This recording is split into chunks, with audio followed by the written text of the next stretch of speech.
I was scrolling through Twitter and I came across an amazing thread by Daniel Murphy. He had brought together 7 classic watch ads. And it was a reminder to me of like, wow, there is no one better at product marketing specifically than watch brands. Why is that? The first thing, they do not talk about how well their watch keeps time. You know what they talk about? They talk about aspiration. For example, Omega, a classic Omega ad after they sent the Omega Speedmaster to the moon. But look at this title. How can a man in a $27,000 suit settle for a $235 watch? And they use the astronauts as this classic example of like, hey, if you are this aspirational person and you want to have the best, well, then you need to wear an Omega. Another classic example of this kind of emotion-based selling versus feature-based selling, which is really what we're talking about, comes from Patek Philippe. Classic tagline that Patek Philippe has used basically for the entire time the brand has been in existence, and it still works today, is you never actually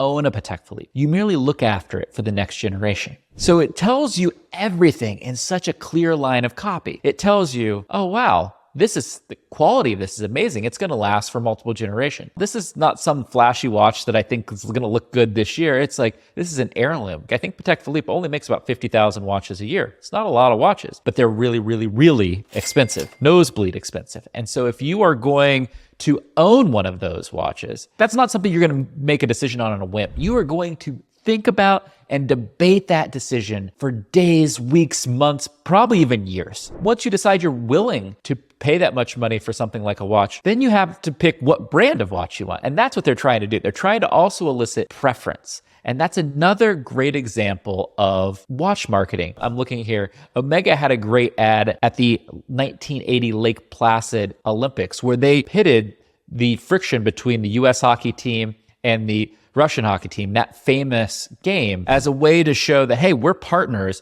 in this hugely iconic moment in history. Don't you want to be a part of this? The last thing that watch brands do that I think they do better than most other brands is leveraging endorsers and famous celebrities. I think Rolex is probably the best brand in the world at this, where you might see Roger Federer holding up the cup at Wimbledon. He's always wearing a Rolex. And Rolex it never says like, hey, we're the watch of champions. What they will say, they will always just be on the wrist in those moments. And then they'll do some ads congratulating their athletes for their success. And it's very humble, but there's a subtlety of showing, not telling. They have the best athletes in the world. They pay up for the best athletes in the world.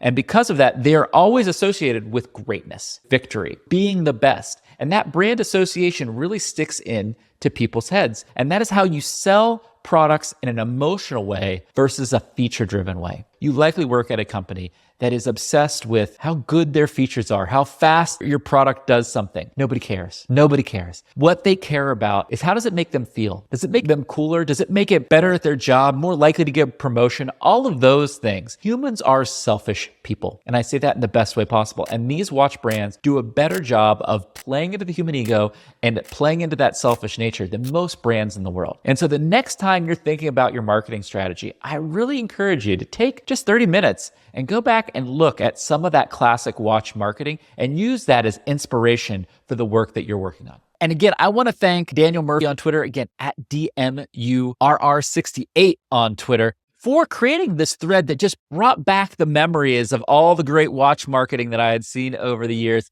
He's got a great thread if you want to go see these ads specifically. He also has a bunch of other great threads. Shout out to him, and I will see you real soon on the next episode of Marketing Against the Grain.